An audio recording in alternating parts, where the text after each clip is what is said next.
모세가 광야에서 뱀을 든 것 같이 인자도 들려야 하리라. 이스라엘 자손은 광야에서 떠돌아다니고 있었습니다. 광야라는 곳은 그렇게 방황하며 떠돌아다니기에는 아주 고약한 그런 장소입니다. 사람들은 광야에 별로 볼 것이 없다 그렇게 얘기합니다. 맞는 얘기입니다. 광야에는 물도 별로 없습니다. 광야에는 먹을 것 또한 별로 없습니다. 이것저것 없는 곳이 광야입니다. 하지만 보다 정확하게 이야기한다면 광야에는 참으로 많은 것들도 있습니다. 거기에는 선인장과 가시덤불과 같은 가시돋친 식물들도 있습니다. 그리고 광야에 가면 뱀도 많이 있습니다.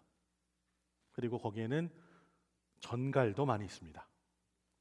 그리고 광야에는 죽은 동물의 시체만 파먹는 벌처라는 아주 징그럽게 생긴 그런 새들도 많이 있습니다. 만약 우리가 그곳에서 빠져나오지 못한다면 우리에게 어떤 일들이 벌어질지 우리에게 잘 알려주는 그런 무시무시한 동물들이 그곳에 많이 있습니다. 날씨도 그리 좋지 않습니다. 낮에는 내리쬐는 태양으로 뜨겁고 밤에는 매섭게 추운 곳이 바로 광야입니다. 이스라엘 자손들은 벌써 이 광야에서 오랫동안 있었습니다. 그리고 그들의 여행의 끝은 보이지 않았습니다. 많은 사람들이 불평하기 시작했습니다. 이스라엘은 가나안을 향해서 계속 전진해 나가야 하는데 분명히 자기네들이 있는 곳에서 가나안까지 가는 아주 좋고 빨리 갈 수 있는 그런 지름길이 있었습니다. 그 가나안까지 가는 좋은 길은 왕의 큰 길이라 불리는 아주 좋은 길이 있었습니다. 하지만 에돔이라는 그 민족의 왕이 그 길을 막았기 때문에 이스라엘은 어쩔 수 없이 에돔 땅을 돌아서 가야만 했습니다. 그런데 그렇게 돌아가는 길은 험하고 멀고 그래서 그 고통스러운 여정 때문에 백성들은 마음이 매우 상했습니다. 성경은 길로 말미암아 백성의 마음이 상했다 그렇게 기록하고 있습니다. 백성의 마음이 상했다는 것은 다른 말로 하면 그 마음이 짧아졌다, 안목이 좁아졌다라는 말로 우리가 대신할 수 있습니다. 마음이 상하면, 즉 안목이 좁아지면 하나님께서 계획하시는 원대하신 뜻, 선하신 뜻을 바로 바라볼 수가 없습니다. 오직 눈앞에 있는 문제와 고통만을 바라보게 됩니다. 그 결과 문제가 아무리 작아도 이겨나가지 못합니다. 눈앞에 닥친 문제가 이 세상 전부인 양 마음이 좁아집니다. 마음이 좁아졌기 때문에 조급해집니다. 그 결과 극심한 원망과 불평을 쏟아내게 됩니다. 바로 이스라엘 자손들의 모습이 그런 것이었습니다. 우리도 인생길이 험하면 마음 상할 때가 얼마나 많습니까? 외부의 적은 오히려 물리치기 쉽습니다. 적인지도 뻔히 알고 그렇기 때문에 미리 피할 수도 있고 마음의 준비를 할 수도 있고 적이 너무나 당연히 보이기 때문에 어떻게 해야 될지 압니다. 반면에 우리 마음을 상하게 하는 내부의 적은 물리치기가 참 어렵습니다. 적도 아니고 우리 옆에 있으니까 가족이나 친구인데 참 어떻게 보면 왼수 같은 친구와 가족들이 될 때가 많습니다. 우리 마음이 불신앙과 원망과 두려움으로 약해지면 어떤 적도 이길 수 없게 되고 맙니다. 그러므로 우리는 언제나 은혜로 넉넉한 마음, 감사하는 마음을 가지고 하나님께 순종하면서 이 광야 길을 헤쳐나가도록 해야 합니다. 길로 인해서 마음이 좁아지고 조급해진 이스라엘 백성들은 하나님의 선하시고 자비로우신 구원과 은혜를 멸시하고 불신앙적인 원망과 불평에 빠지게 되었습니다. 그리고 그들은 모세를 대항해서 말하기 시작했습니다. 왜 당신은 우리를 이집트에서 데리고 나와서 이 광야에서 죽게 만듭니까? 빵도 없고 물도 없습니다. 그리고 맨날 만나를 먹어야 하니 참 괴롭습니다. 우리는 이 형편없는 음식이 지긋지긋합니다. 낮에는 쪄 죽고 밤에는 얼어 죽습니다. 우리가 왜 이 고생을 해야 합니까? 그깟 하늘에서 내리는 만나 때문에 우리가 이렇게 생고생을 해야 합니까? 먼저 그들은 하나님께서 자신들을 애굽에서 구원해 내신 것에 대해서 원망했습니다. 광야에서 고생하는 걸 생각해 보니 애굽에서 주인이 주던 밥 편하게 먹던 것이 생각이 났습니다. 하지만 애굽은 어떤 곳이었습니까? 그곳은 억압과 고된 일을 해야 했던 땅이 있었습니다. 갓 태어난 사내 애들을 강물에 던져서 죽임을 당해야 했던 아주 절망의 땅이었습니다. 그런 이스라엘을 하나님께서 크신 권능으로 구원해 내셨습니다.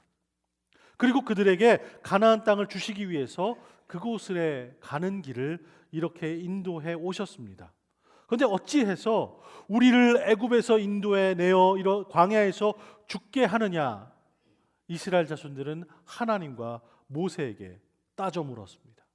그들의 마음이 상하여 좁아지고 조급해진 탓에 바로 눈앞에 보이는 축복의 땅을, 가나안을 망각하고 이렇게 원망에 사로잡히게 된 것이었습니다.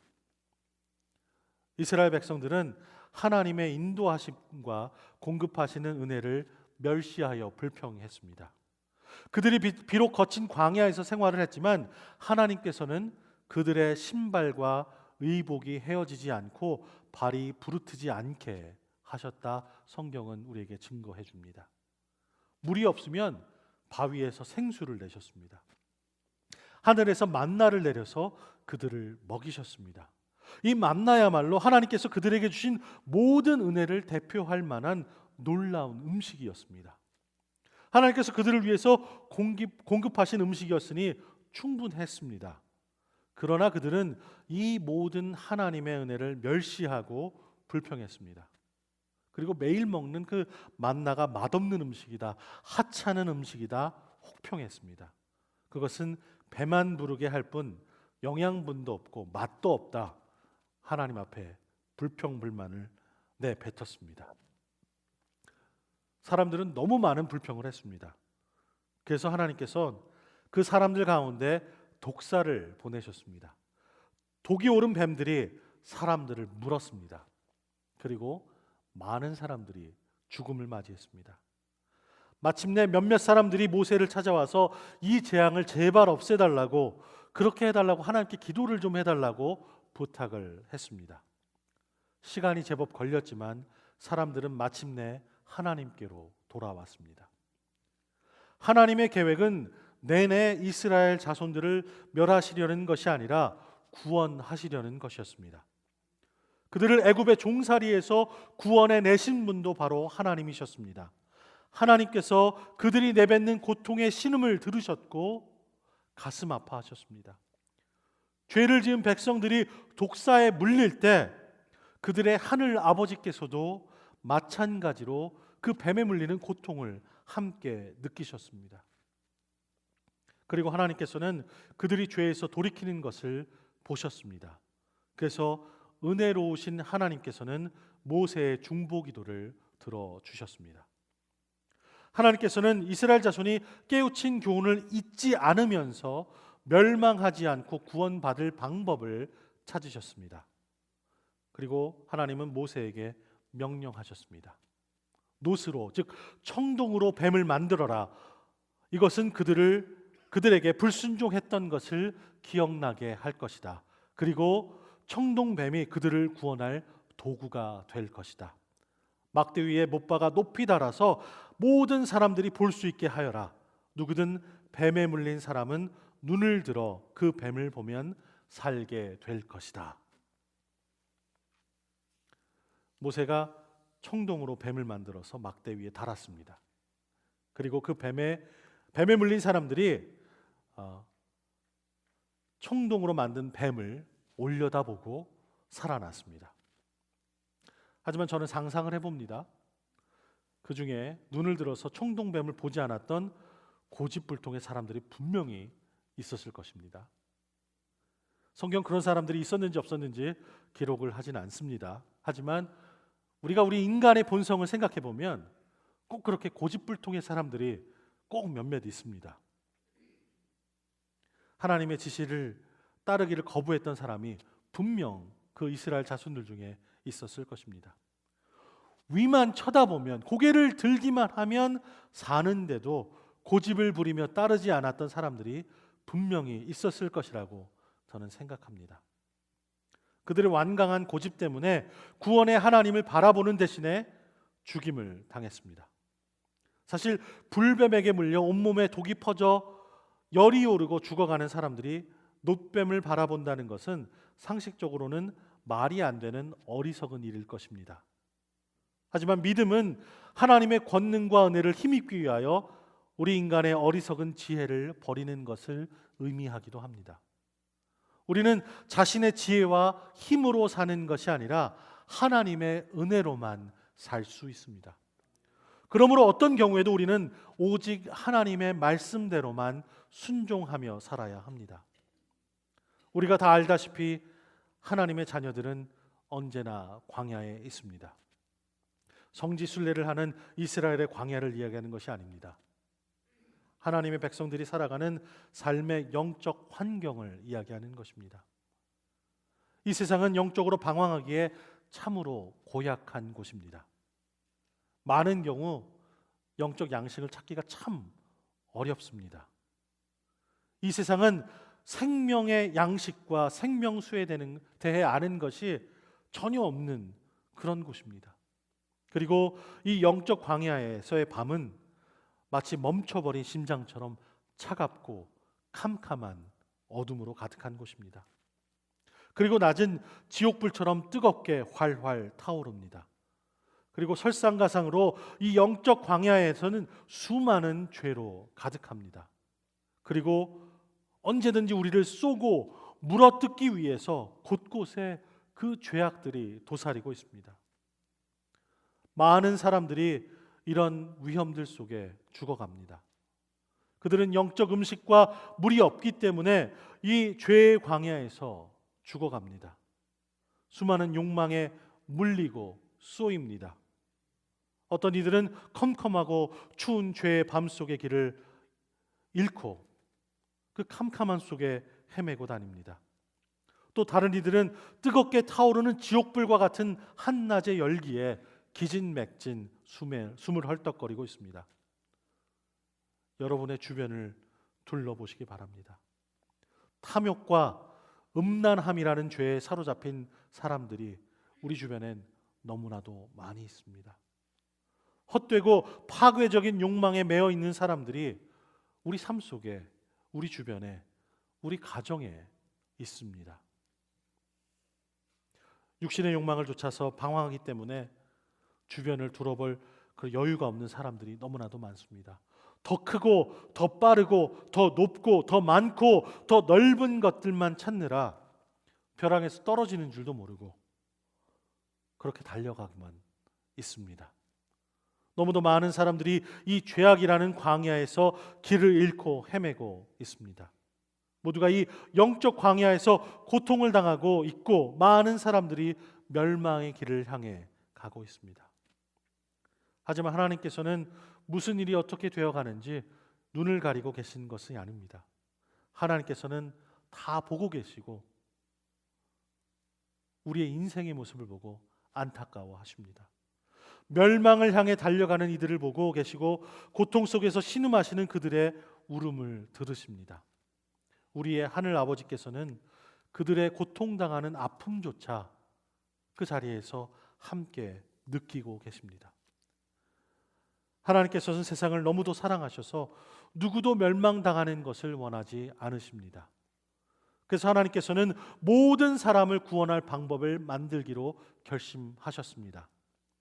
하지만 이번 상황에는 예전의 광야와는 전혀 다르게 어마어마한 큰 일이 되었습니다. 문제의 범위도 너무나도 넓었습니다. 광야를 지나는 한 무리의 사람들이 아니었습니다. 죄에 빠진 사람들은 전 세계의 사람들이었고 전 세계가 그 대상이 되었습니다. 몇백 마리의 독사가 고통의 근원이 아니라 전 세계 사람들이 당하고 있는, 그들을 사로잡고 있는, 그들을 삼키고 있는 악한 영들과 지옥의 독사들이 바로 그 문제의 근원이었습니다. 죄와 죽음이 하나님의 자녀들을 집어삼키고 있었습니다. 작은 지역 하나의 문제가 아니었기 때문에 전 세계를 아우르는 해결 방법이 필요했습니다. 죄로 물든 이 세상을 치유해야 했습니다. 죽음 자체를 없애고 영원한 생명을 확실하게 하셔야 했습니다. 그래서 하나님은 열심히 일하셨습니다. 모세는 더 이상 세상에 존재하지 않았습니다. 그리고 이 일은 너무나 커서 모세가 감당할 만한 일이 아니었습니다. 그래서 하나님은 먼저 세상의 모든 죄를 한 곳으로 모으셨습니다. 그리고 그의 아들 위에 세상 죄를 다 부으셨습니다. 그리고 마치 그곳으로는 부족하셨던 것처럼 하나님께서는 자신의 하나밖에 없는 아들을 긴 막대 위에 못 박으셨습니다. 그리고 하나님께서는 그 막대에 달린 아들을 높이 들어 모든 사람들이 볼 수 있게 하셨습니다. 하나님께서는 눈물에 목이 메이시며 이렇게 말씀하십니다. 너희를 위해 내가 한 일을 바라보아라. 유일하게 의롭게 산 이가 이 세상의 모든 죄를 받고 이곳에 있다. 그러니 그를 바라보아라. 너의 몫이었던 고통을 바라보아라. 너의 몫이었던 너의 죽음을 바라보아라. 바라보고 그리고 구원을 받아라. 예수님의 죽음으로 빛이 온 세상에 모든 사람이 볼 수 있게 빛났습니다. 그런데요, 여러분들이 다 아시다시피 우리 인간의 본성이 있습니다. 여전히 고집불통의 사람들이 있었습니다. 그들은 눈을 들어서 위를 보기를 거부했습니다. 그들은 차라리 어둠을 바라보고 죽기를 자청하였습니다. 사람들은 어둠을 더 사랑했습니다. 그리고 빛을 받아들이는 것을 거부했습니다. 그리고 그들은 멸망당했습니다. 모세가 광야에서 뱀을 든 것 같이 인자도 들려야 하리라. 하나님이 세상을 이처럼 사랑하사 독생자를 주셨으니 이는 그를 믿는 자마다 멸망하지 않고 영생을 얻게 하려 하심이라. 하나님이 그 아들을 세상에 보내신 것은 세상을 심판하려고 변명거리를 찾으신 것이 아니십니다. 그의 아들의 죽음으로 말미암아 세상이 구원을 받게 하려 하심이었습니다. 눈을 들어서 예수 그리스도를 바라보면 구원을 받습니다. 하지만 눈을 들어서 예수를 바라보지 않으면 멸망을 당합니다. 왜냐하면 그들은 하나님을 믿지 않기 때문입니다. 예수 그리스도를 통해서 구원의 빛이 이 세상에 왔습니다. 하지만 사람들은 악해서 어두움을 더 사랑했습니다. 많은 사람들이 빛으로 나오는 것을 거부했습니다. 하지만 다른 사람들은 빛으로 나왔고 구원을 받았습니다. 예수님께서는 오셔서 이 영생의 길을 열어주셨습니다. 우리는 이 다음 죽어서만이 아니라 here and now, 지금 이 자리에서 영생을 누리며 살아가게 되었습니다. 이 생명의 길은 누구에게나 열려 있습니다. 차별 없는 하나님의 사랑입니다. 공평하신 하나님의 사랑입니다. 누구든지라는 말은 참으로 귀한 단어입니다. 복음의 핵심을 잘 표현해주는 하나님의 사랑입니다. 그런 단어입니다. 우리를 이처럼 사랑하시는 그 사랑은 누구에게나 다 어베일러블합니다. 다 주어지는 것입니다. 돈 있는 사람만 아닙니다. 공부를 많이 한 사람만이 아닙니다. 성격이 좋은 사람만 갖는 것이 아닙니다. 영주권이나 시민권 가지고 있는 사람만이 아닙니다. 돈이 없어도 좋습니다. 공부를 못했어도 좋습니다. 다 사랑을 받을 수 있습니다. 성격이 좀 문제가 있어도 하나님의 사랑을 받을 수 있습니다. 누구든지 영생을 누릴 수 있습니다. 하나님의 사랑에서 제외된 사람은 아무도 없습니다. 그 어느 누구도 하나님의 사랑에서 제외될 수 없습니다. 이렇게 하나님의 사랑은 공평하십니다. 이렇게 하나님의 사랑은 크고도 넓습니다. 하나님께서 품지 못할 인생은 그 어디에도 없습니다. 누구에게나 어디서든지 이 사랑은 주어집니다. 이 누구든지의 사랑은 2000년의 역사적 거리를 뛰어넘어서 오늘 우리에게도 임하였습니다. 저에게도 임했습니다. 여러분에게도 다 임했습니다. 오늘도 이 누구든지의 복음은 변함이 없습니다. 오늘을 살아가는 우리에게도 이 사랑은 임하고 있습니다. 세상을 이처럼 사랑하시는 하나님의 사랑은 누구든지의 복음, 이 기쁜 소식 안에서 우리에게도 임하였습니다. 하나님께서 세상을, 여러분을, 나를 이처럼 사랑하셔서 그의 외아들을 주셨습니다. 이는 그를 믿는 사람마다 멸망하지 않고 영생을 얻게 하려는 것입니다. 하나님께서 아들을 세상에 보내신 것은 세상을 심판하려 하시는 것이 아닙니다. 우리들을, 여러분을, 나를 구원하시려는 것입니다. 예수 그리스도께서는 우리를 위해서 높이 들리워지셨습니다. 우리의 죄를 지셨습니다. 우리의 형벌을 참아내셨습니다. 그리고 우리의 죽음을 대신 죽으셨습니다. 하나님이 우리를 위해서 자신의 하나밖에 없는 아들을 보내시어 대신 죽게 하시다니, 이것이 얼마나 놀라운 사랑입니까? 여러분, 고개를 들어서 십자가를 바라보십시오. 그리고 여러분의 고통과 여러분의 수치를 바라보십시오. 고개를 들어 십자가를 보십시오. 그리고 그곳에 있는 여러분의 죽음을 보십시오. 고개를 들어 십자가를 보십시오. 하나님께서 당신을 구원하시는 그 방법을 보십시오. 우리의 구원을 위해 예수 그리스도께 십자가에 달려 높이 들리워지셨습니다. 고개를 들어 그분을 바라보시고 구원을 받으십시오. 그리고 거룩한 삶을 살아가십시오. 기도하겠습니다.